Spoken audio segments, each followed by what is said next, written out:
Sex trafficking survivors and many others have injuries that are caused by the targeting of the relational parts of the brain for destruction. Because of this, if you give a survivor of this kind of neurological damage a resource that requires them well, gosh, I mean, like, I think we're talking about interacting with technology.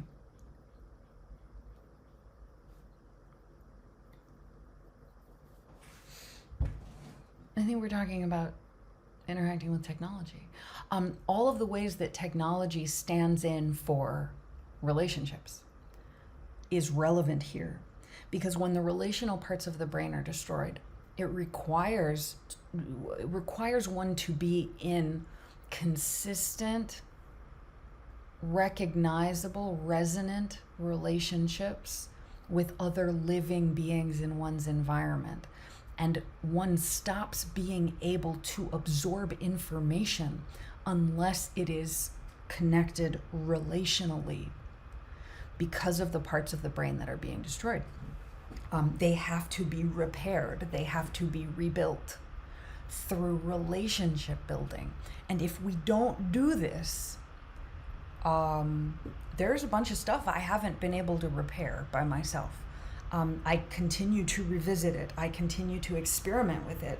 I've been delving. I learned lots and lots of things, but it's pretty clear from network documentation, from the sharing in our groups, from the work that we are all doing and having to do together.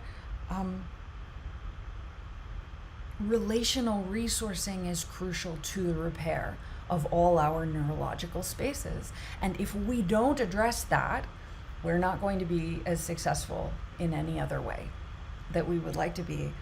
And so this has been difficult to convey. We've been talking about rational relationality. It is rational to restore relationality. And furthermore, it inhibits all of our other efforts if we miss this.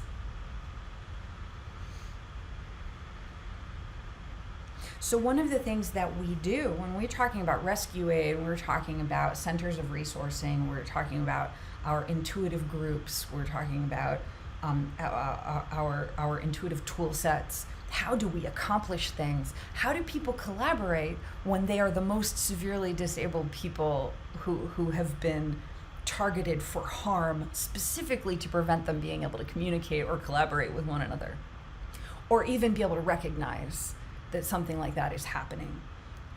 That's how you turn living beings into robots, incidentally. And it's one of the reasons that we have some feelings when we review our notes and we keep coming up with the words social programming.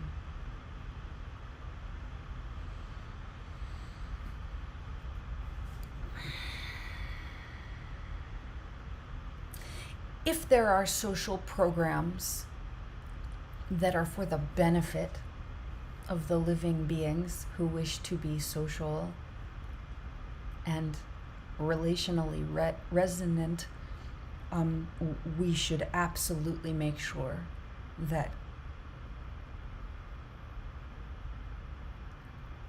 those social programs are inherently providing the relational resource access that means a social program cannot be used to co-opt and rewrite an individual living being or a collective of living beings. We have the means of making sure this is not even possible to do, but we must approach it relationally. And this isn't a solely platonic, I don't know if I'm using that word right. We have this sense of platonic relationships and then relationship intimacy, but part of the trouble is that there's a lot of marketing everywhere that sort of inclines us to categorize things in terms of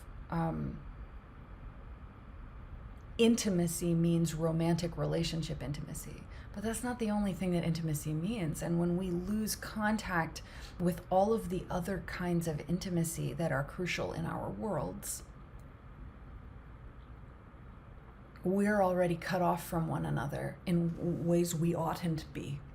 A community requires strong connections of, I guess I will say, platonic intimacy, but I'm not sure about those words really. Just repairing this together without sex, without a romantic relationship, without some idea you're going to spend the rest of your life with this person, or without some sort of like huge surge of lust. Like we used to say NRE, new relationship energy. People still say that, I'm sure.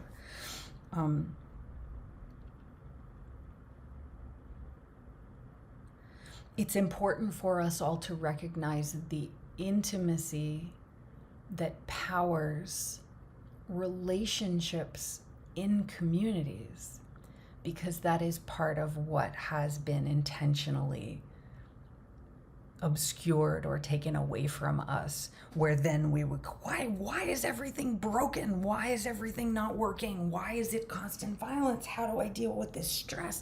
It doesn't seem like it's possible to solve problems. This is part of why. And so when we talk about relational resource access, we've got to talk about conceptualizations of intimacy. You can visit a space that survivors groups have been developing over a long time. I think it's still pretty sparse. Intuitive social intimacy on Telegram Messenger, t.me/intuitive social intimacy. Intuitive flow is also around these subjects constantly. In all of our spaces, there are challenging things that you will discover there. You will need to have a sense of your own depth of courage in order to work with any of us. It's been a really astonishing litmus. We have definitely developed increased relational resourcing for helping people who don't feel like they have that courage. But there's only so much we can do of that until there are more others in the network who are not as extremely severely affected as most of us here now are, who can work with us and learn with us to stabilize the infrastructure that we've been building that has proved to be so successful already. And once we have that, then we have the basis to provide relational resource access to a lot more people who don't even realize that they're severely affected because of all of the gaslighting that has been normalized.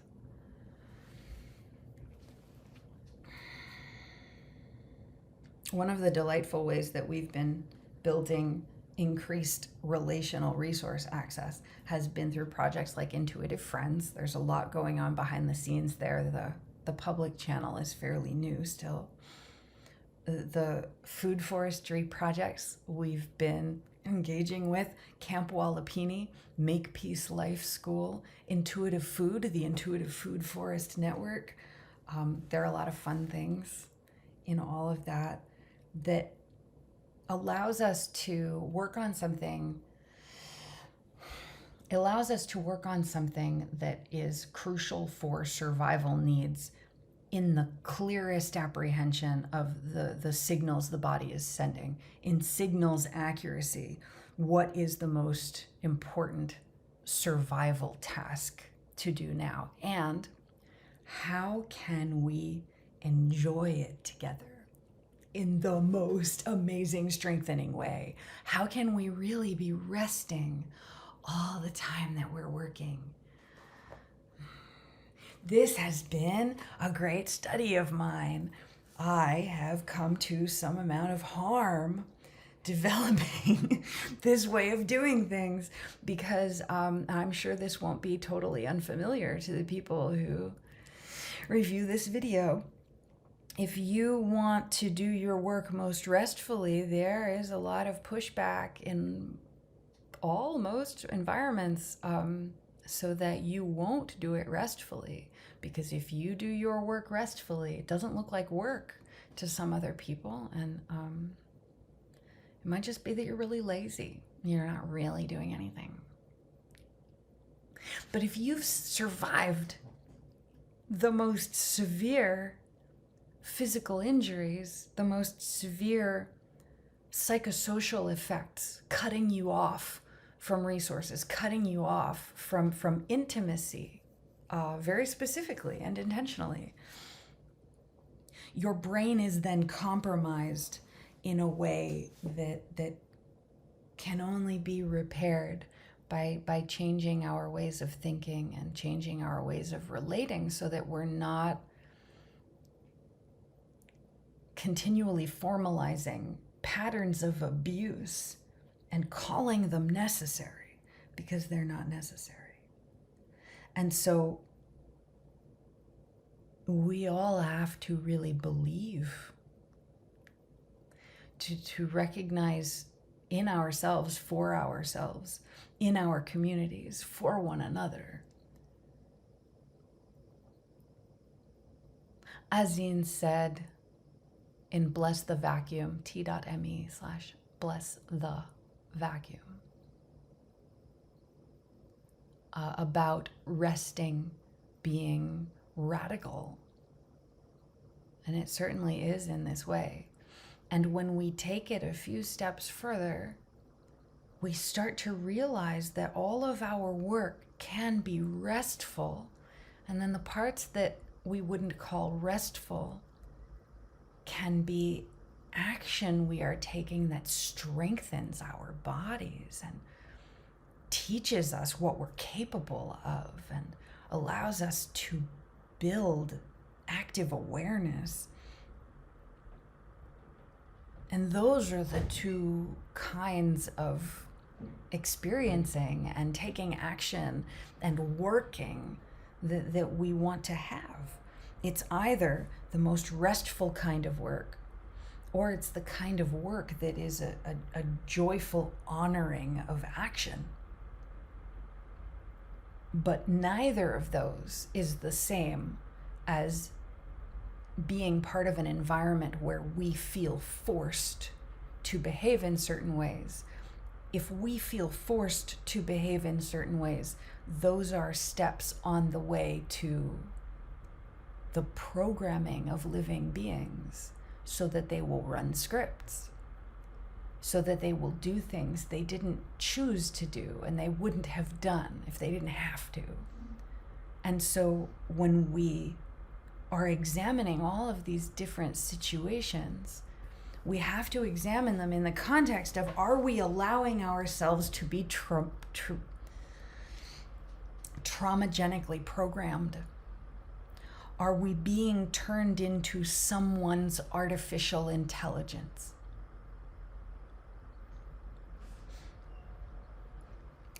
And that is maybe the most important subject, because there are great efforts underway now to create a lot of new artificial intelligence and to use the bodies of living beings to do it. Rational relationality versus irrational relationship destruction. I don't know, maybe. Did we update the radio text page? I think maybe we did.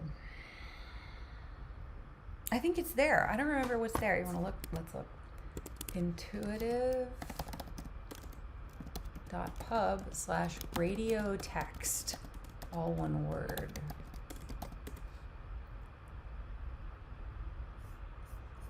Let's see if it loads. Oh, there it is. Oh, hey. We haven't even updated more yet. We got the infrastructure up and then we stopped to take a break. There are some older radio text pages too. I don't know what they say. I was dying at the time. Reviewing them should be interesting. This is the document we keep updated when we can't reach the website infrastructure to update it. Radio text, regeneratively re-emergent.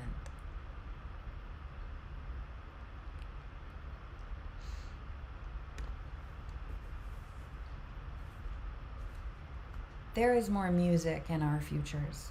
We are really grateful to people in and around and even outside our communities who have been contributing resources to our musical recoveries. Intuitive public music on Telegram Messenger, intuitive recovery on Telegram Messenger, intuitive soma on Telegram Messenger. These are good spaces. I was recording meditations with piano, and it's probably going to happen again in the near future because I notice I am craving it. And I have not sat down to play in the last few days.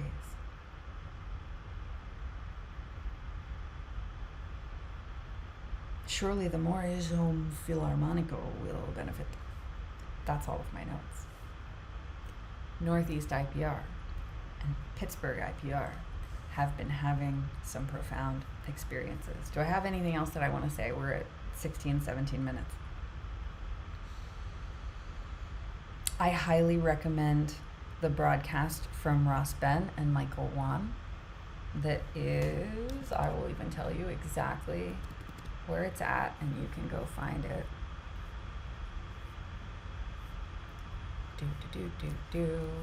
If my eyeballs can function, I will tell you the link. t.me/Pittsburgh IPR/2967. It's near the bottom at Intuitive Public Radio also, but it was posted originally at Pittsburgh IPR because that broadcast is all about Pittsburgh in some really cool ways. And it doesn't really, they don't really get super explicit about some of the stuff that they're discussing. You need to sort of start to pick it up from context. But what you'll notice is that they're referring to a lot of different kinds of infrastructure and infrastructural resources. Not only infrastructure that is created by humans, but also infrastructure that is the earth, that is the way energy flows because of the way material is shaped. And then they're also talking about how you can change the flow of energy. You can change the nature of the energy by changing the way material is shaped. And so this is about our bodies, and it's about the land we wish to honor most respectfully. It is about cities, CITIES, and also SIDDHES. Did I get that right? I think I did.